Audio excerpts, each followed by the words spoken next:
من وەکو ئەندامێکش کە بەشدارم لەو پشنگایە بێگومان من بە وێنەیەکی سروشتی جوانی پاییز بەشدارم کە وێنەکە پشدەرە بێگومان گرنگیکی خۆی هەیە بۆ نمونە فۆتۆگرافەر ساڵانە بەشداری پشنگا بکات چوار تێمە تاقیکردنەوەی توانە و ئیشەکانی خۆیەتی کە بۆ نمونە مودەیەکی زۆر کار دەکات بۆ نمونە بەشدار دەبێت لەو پشنگانەی کە ڕادەگەندرێت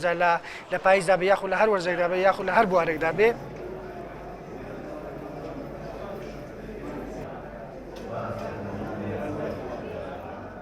هەدەفمان لەوەیە کە لە ڕۆژی ئاشتیە ساڵگەردی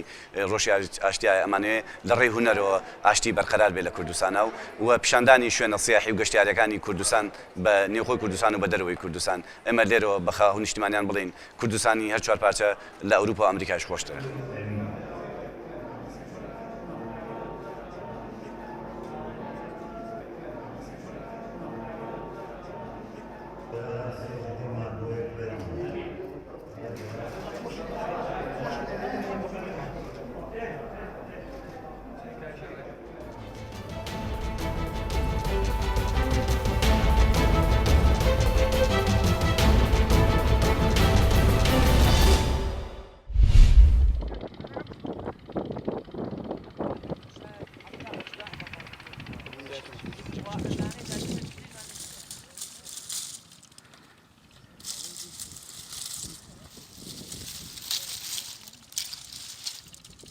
لێرا خەریک مەشغوڵ بە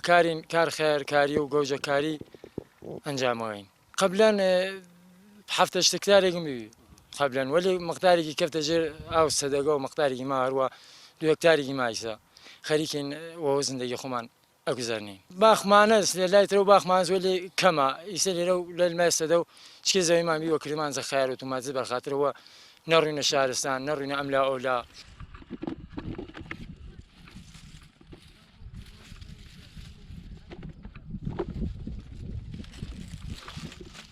منیم ساڵ 19 ساڵمە تازە فارۆتە سێڵ بوومە ساکن ئەوەی گەزگەزارم غێر لە ئەم کار خێر توماتیزنەوە واقعان هیچ کارێترمان نییە متاسفانەیش پارەکە ئومورا و ئەزیەت فرەمانی کرد یەکسەرە بە ترس و دەرز و ئاڵمانەدا حەچە هەفتە ئاهاتە متراوەکانمان جەمە کردەوە یەک دوو دەفحەجینەکەی خۆمیان بر حتا بخاتەوە جەریانیجا متاسفانە خستیانە دادا و جەریمەمانیان کرد و زیندانی ژم کێشە حتا شەوێکی چوومە زیندان.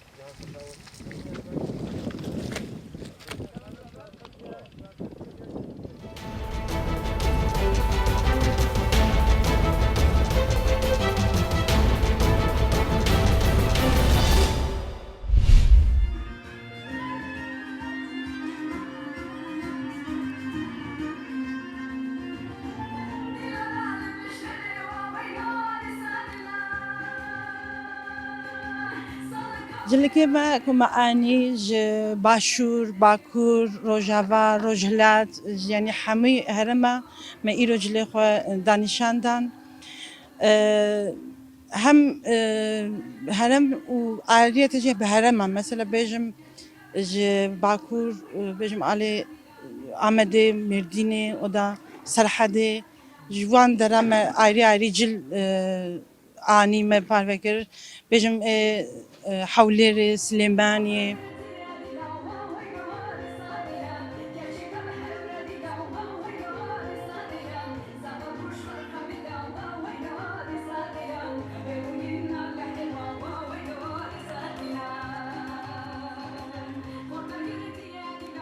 بەنسبەت منەوانێ من جلی